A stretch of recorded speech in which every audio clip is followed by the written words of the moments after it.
राणा जी रौरा सुन के ताजबो लगी कि हमरा लगता कि 6-7 साल 8 साल के मुहिम हुई 1 लाख से ऊपर बच्चा से मिल चुकल बनी कि आज के बाद हम कभी गाली नहीं देंगे, आज के बाद झूठ नहीं बोलेंगे, आज के बाद अपने माता पिता को प्रणाम करके ही दूसरा काम करेंगे।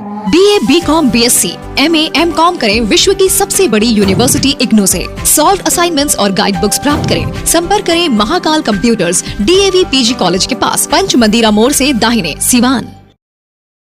नमस्कार, हम ईरानर व देख रहल बानी मैच बॉक्स और आज हम कुछ बातचीत करे वाला बानी एगो खास शख्स से। असल में यहाँ के कई गो अलग अलग क्षेत्र में अलग अलग काम करेनी। कभी ज़रूरत पड़ेला तो फिल्म निर्देशन में चल जानी, कभी फिल्म इंडस्ट्री में काम करे लगेनी, तो कभी समाज सेवा के काम करेनी, कभी चरित्र निर्माण के काम करेनी, तो कभी पॉलिटिकल कंसल्टेंसी के भी काम करेनी। ये तमाम सारा काम करे वाला शख्स हमारा साथे बानी अरविंद जी। और अरविंद जी जौन बानी अभी हमारा साथे बानी, यहाँ के एगो अभियान छेड़ले बानी चरित्र निर्माण के लेके। चरित्र निर्माण खातिर यहाँ के विद्यालय में जानी और विद्यालय के छात्र लोग के बीच कुछ अभियान चलावनी। वो अभियान के बारे में हम जाने की कोशिश करते नहीं। तो अरविंद जी, ई जौन अभियान राउर बावे चरित्र निर्माण के, ई का बाटे स्पेशली में कौना तरह के काम कइल जाला? सबसे पहले राउट चैनल के देखे वाला सभी दर्शक महानुभाव के हमरा तरफ से बहुत बहुत प्रणाम बा। और देखल जाओ तो 2023 के जौन अभी कारवां धीरे धीरे मतलब फरवरी में भी बदल गई, फिर भी नया साल के मतलब शुभकामना और बधाई देवे के चाहब। और हम कोशिश करब कि ये वर्ष में जितना काम हम पीछे कैले बनी उससे ज़्यादा करे के प्रयास करी।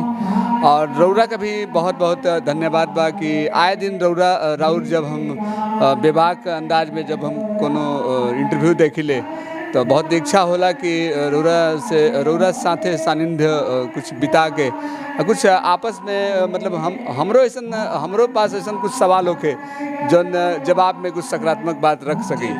तो हम रुआ पहला जौन सवाल कहनी है कि चरित्र निर्माण शिविर के बारे में, तो हम बता दें कि चरित्र निर्माण शिविर से साफ झलकता कि आज के युग में हमनी के 5G में चल तो गइल बानी सा, मोबाइल के युग में जियतानी सा।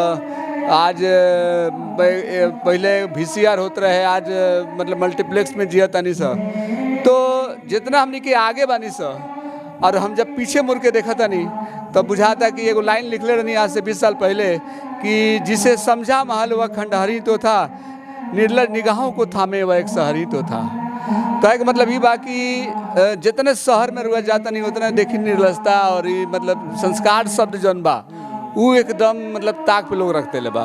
तो आज हमरा दिमाग में आइल कि चैत्र के बाद मतलब बच्चन में शुरुआत कल जाओ, क्योंकि बच्चन जन होलन सा, जन बच्चा होलन सा वो समझी कि एगो कच्चा मिट्टी होलन सा, ओकने के जेंग सिखावल जाई। तो हम स्कूल में जानी और सरकारी स्कूल हो गए, प्राइवेट स्कूल हो गए, इवन तक कि अपना जन्मदिन पर भी बच्चा के बीच में हम मनाई ले अपन जन्मदिन आज चरित्र निर्माण शिविर लगा के ही मनाई ले। अब रहल बात चरित्र निर्माण शिविर के जो हमार कॉन्सेप्ट बा, वो कॉन्सेप्ट ये बा कि कोनो स्कूल में हम जब जानी तो पहल का ही सवाल रहेला बच्चा से कि कौन ऐसा बहादुर बच्चा है जो ये बताए कि वो गाली देता है। हाँ, तो बड़ा मतलब राणा जी इतना यूनिक लागेला और लोग शॉक्ड हो जाला बच्चा से कि यार ये कौन सवाल पूछते रहे, मतलब कि गाली देवे वाला बात। तो जब गाली देवे वाला बात बोलनी हम तो बच्चा लोग कोई बतावे कि ना तैयार होला कि हम गाली देवनी। तो हम कहने कि ना हमरा पता बा जे के गाली देवेला, तो जान जी लेकिन हम जादूगरों बानी। तो मतलब बच्चों जैसे बच्चा सन से जैसे भोलापन के अंदाज में कहल जाला कि बचपन हूँ घुलना मिलना जानती हूँ। तो कहे का मतलब कि वो अंदाज में जब हम बच्चा सन के बीच में जानी और जब इस तरह के बात होला तो कोनो एगो छोटा सा बच्चा को उठा के लेके मंच पे जहाँ पे कार्यक्रम करनी वहाँ पे मंच पे बुलावे नहीं और पूछे नहीं कि तुम कभी तुम गाली नहीं दियो आज तक? नहीं, बिल्कुल नहीं देते हैं। कभी नहीं? तो बोले कभी नहीं। कभी कभी? तो कभी नहीं, कभी भी नहीं। तो बोले कि गलती से भी नहीं? तो बोले नहीं, एक बार दिए थे। तो फिर वहाँ से माहौल चेंज हो जाला और सारा बच्चा एक साथ बोलना स्वीकार लन कि हम गाली देवे नहीं। तो हमारे एगो मकसद होला कि भाई देखिए आपको गाली देने का स्वीकारना, मेरा मतलब इसका मतलब ये नहीं है कि मतलब आप लोगों को नीचा दिखाना या आप लोगों को मतलब सज़ा देना या किस तरह का कोई या खिलाफ बात करना। हमारा एक ही मकसद होता है कि आपके मुंह से निकलेगा कि मैं गाली देता हूँ तो मैं सिखाऊंगा ना कि बाबू गाली देना बुरी बात है। तो ये भावना से चरित्र के और भी बात सारा होला और बच्चा संघ के बीच में बड़ा अच्छा लगेला। और हम वही सत्र में हम बच्चा संघ से वचन दिलवाई ले बाकायदे हाथ आगे करके, और जितना टीचर होला वो लोग खड़ा होला, वो लोग आगे आगे हाथ रखेला और वो लोग बोलेला कि आज के बाद हम कभी गाली नहीं देंगे, आज के बाद झूठ नहीं बोलेंगे, आज के बाद अपने माता पिता को प्रणाम करके ही दूसरा काम करेंगे। और राणा जी रौरा सुन के ताजबो लगी कि हमें लगता कि 6-7 साल 8 साल के मुहिम हुई, 1 लाख से ऊपर बच्चा से मिल चुकल बनी। ओकरे मतलब श्रेणी में कहीं गाँव में जानी तो वहाँ के लोग कहेला कि पता ना तू कौन जादू कर देले बड़ा कि हमने के सिखावते कि गाली ना देवे चाहिए, कि हमने के मुंह से गाली निकलेला। तो बच्चे वहाँ पे जाकर गाली सिखाते हैं। तो मुझे लगता है कि कहीं ना कहीं मेरा मेहनत सफल है। लेकिन टारगेट कितना बाकी, कब तक ले करे के बाटे, कितना बच्चन के शपथ दिलवावे के बा? जी टारगेट जहाँ तक बा हमरा ये बा कि जब तक जिए जीवन प्रयत्न ई बा जे हमरा वजह से कोनो अगर बच्चा अगर 1000 बच्चा में अगर एको गो बच्चा अगर हो जाता है, ये नहीं है जे हमरा कोनो बहुत बड़ा एकरा के टारगेट बा या कोनो गोल बा या कोनो इंटेंशन बा या कोनो ना होला कि बहुत लोग पूछेला कि का कुछ अगला कुछ करम बा का कि आए दिन रुआ कहनी है कि राजनीतिक कार्यक्रम में भी दिखाई दे देवे नहीं। तो रुआ के बता दी कि जहाँ नेक काम होला ये आनंदवा नजर आवेला, जहाँ नेक काम होला ये आनंदवा नजर आवेला। और जहाँ भी सवाल उठ जाला इंसानियत पर, वहाँ पीछे अपने आप आनंदवा चल जाला। ये हमार असली पहचान बा। और एगो लाइन हम अपना खातिर लिखले बानी रुआ के हम जरूर अथी करें, काहे कि हम 3री क्लास से लिखिले। तो आए दिन रुआ वाकिफ होके तो एगो लाइन में अपना खातिर लिखले रहनी कि अखंड हूँ प्रचंड हूँ सबकी पसंद हूँ, कीचड़ में खिलने वाला मैं ही अरविंद आनंद हूँ। बिल्कुल अरविंद आनंद जी जौन बानी यहाँ के मुहिम हमेशा चलत रहेला और जहाँ भी कोई कल्चरल एक्टिविटी होला, सामाजिक कार्य होला, वहाँ पर यहाँ की उपस्थिति दर्ज करावेनी और उपस्थिति जो रहला तो बढ़ चढ़ के रहेला। तो एकरा अलावा जैसे अभी रुआ ये चरित्र निर्माण के काम कर रहल बनी, एकरा अलावा और का चलता? देखिए जहाँ तक रुआ कहनी है कि कभी फिल्म में चले जाते हैं, लेकिन हम बता दें कि मैं इंजीनियरिंग छोड़कर देखिए भोजपुरी कह जे तो कह दिला कि हिंदी के मछली बहिन है, तो वह हाल बा बहन जब आ जले तो एकरा के अन्यथा देखे लेवे के। लेकिन हम भोजपुरी निर्माता के तौर पर दुल्हन गंगा पार के 2018 के super hit film Khesari Lal Yadav में उनकर बेटी भी रही।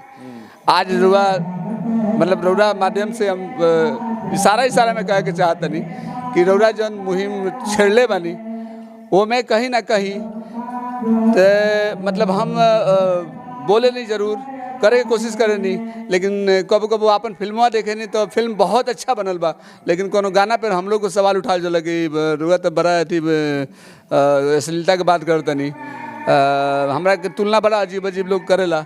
लेकिन हमरा बता दी कि हमार मनसा ये बा कि हमार काम देखी। अच्छा ये बताई कि कॉन्फिडेंट के साथ 1 लाख बच्चा के कहता नहीं तो रुआ लागत हो कि कितना एनर्जी, कितना ऊर्जा और कितना हमारे समय और कितना अथी इतना यूज अपना काम कैला के बाद भी। तो कहे मतलब बात जे फिल्म इंडस्ट्री में दुल्हन गंगा पार के पार्ट 2 के तैयारी में बानी हम। और उसके बाद डिजिटल प्रोडक्शन के डिजिटल के दुनिया में मतलब पत्रकारिता के भी सामने नज़र मतलब बाटे की जौन पत्रकारिता आज से 2-4-5 साल पहले रहे, आज के डेट में इजी वे में हो गई बा। आज जहाँ कैसे तो कहा चला कि ईजी हूँ सॉरी इजी नहीं हूँ बिजी हूँ, लेकिन हमारा होला कि बिजी हूँ मगर इजी हूँ। तो कहे का मतलब ये बा कि हम बहुत सारा काम कर लेवे नहीं, आई कहीं ना कहीं ऊपर वाला के देन बा और रोड़ा लोग के दुआ प्यार बा कि इतना एनर्जी हम बीमार भी रही ले तो भी हमारा अंदर से आवाज़ निकलेला। मतलब एक बार तो ऐसा होता है कि दर्द से कराहत रहनी, फिर भी बच्चा संघ के चरित्र निर्माण के आओ में 1000 से 1500 बच्चा रहना। वो कार्यक्रम इतना सफल भइल कि आज भी फ़ोन आवेला कि दोबारा आइए, चाहे मुंबई होके, चाहे दिल्ली होके, चाहे लखनऊ होके, चाहे गोरखपुर होके, चाहे मतलब देश के कोना कोना में ये काम हम करें नहीं। और हमारे डिजिटल प्रोडक्शन एगो तुरंत बहुत ही जल्द ब्रांच ऑफिस हम मतलब यहाँ पे हम खोले जा रहल बनी सिवान में, जौना के माध्यम से छोटा छोटा कलाकार रौरा चैनल के माध्यम से हम कहे के चाहब कि जे कलाकार अगर टैलेंटेड बा बेहिचक रौरा चैनल के माध्यम से, रौरा माध्यम से हमरा पास आ सकेला, हम ओकरा के मंच देब। और आज के डेट में केहू से कलाकार से पूछी कि तब ये जरूर कहले जब अच्छा लागेला। बहुत लोग पूछेला कि अरे इतना बड़े बड़े कलाकार को आप धनंजय शर्मा रुआ नाम सुन लो के आज एगो मंच के बहुत बड़ा अच्छा बड़ा हमरा याद बा कि वो कहलन जब मंच पे कि है कपड़ो पहने तनी तो भैया के बदौलत पहने तनी तो हमरा वह कमाई है, हमरा बहुत अच्छा लागेला और संतुष्टि होला कि हाँ बागबान को क्या चाहिए, क्या बागबान कभी फूल तोड़ के उसका प्रयोग करता है क्या? नहीं करता है। तो मैं वही बागबान बनना चाहता हूँ, चाहे वो फिल्म वाली बागबान हो, चाहे ओरिजिनल बागबान हो, और चाहे पारिवारिक जीवन का बागबान हो। अब बहुत देर से अपन जीवन शुरू कैले बानी, हमरा लगता है कि 1 साल शादी पूरा भइल बा, ओकरा बाद भी हमरा इतना खुशी बा कि हमार परिवार भी हमरा सामाजिक सफ़र में हमरा साथे साथे बारी और राष्ट्रीय शांति वाहिनी के प्रदेश अध्यक्ष के रूप में हमरा साथे काम कर रहा बारी, लोक अदालत में भी वो काम करी ले।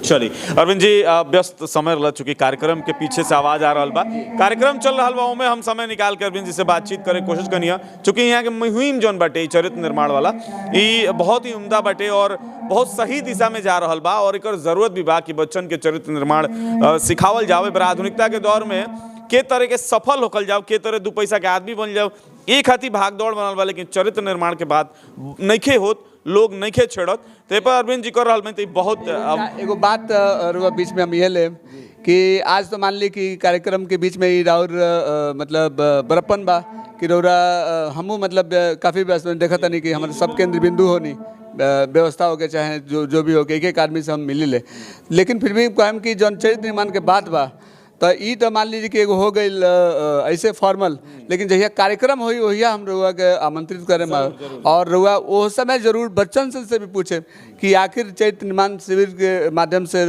मतलब रुआ लेवे के कोशिश करें। और हम तो चाहें कि जितना रुआ और भी सवाल जहाँ पूछे ले और सोने सवाल हम तो हमारा तो खुशी होला कि लोग हमारे से पूछे। राहुल जब इंटरव्यू देखी ले तो कोई चीड़ जाला तो हमारा मतलब उनकरा पे तरस आवेला, मतलब कि अरे आपका अंदर में सवाल नहीं तो जिंदगी कहाँ से?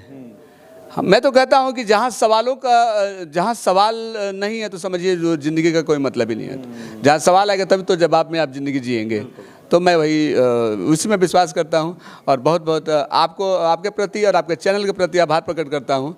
और आगे चरित्र निर्माण शिविर के माध्यम से किसी कार्यक्रम में आपको मैं आमंत्रित भी करता हूँ इस इंटरव्यू के माध्यम से। और मैं चाहूँगा कि आप वहाँ भी आएँ, हकीकत को महसूस करें और वहाँ पे आप लोगों को दिखाएं कि आखिर मेरा मुहिम कहाँ तक सही है या कहाँ तक बनावटी है और कहाँ तक मतलब किस दिशा में जा रहे हैं, वो आपको मतलब दिखाने का प्रयास। बिल्कुल हम रुआ शिविर में पहुंचे कोशिश करें और वहाँ पे हकीकत भी जाने के और देखे के दिखावे की कोशिश करें। अरविंद जी समय देने बातचीत करने का बहुत बहुत धन्यवाद। बहुत आभार।